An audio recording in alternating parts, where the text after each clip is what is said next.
کی اس ویڈیو کے اندر میں آپ کو بتاؤں گا کہ امیزون کے اوپر ہم کس طرح کام کرتے ہیں، امیزون کے اوپر ہم کس طرح کام سٹارٹ کر سکتے ہیں،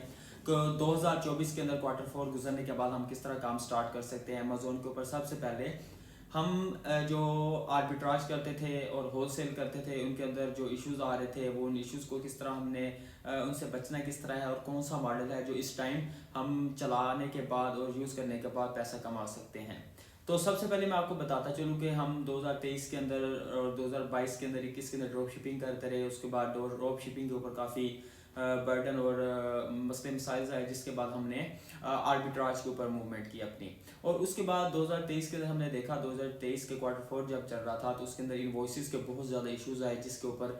کافی زیادہ اکاؤنٹس بند ہوئے، اکاؤنٹس ری اسٹیٹمنٹ کے حوالے سے کافی زیادہ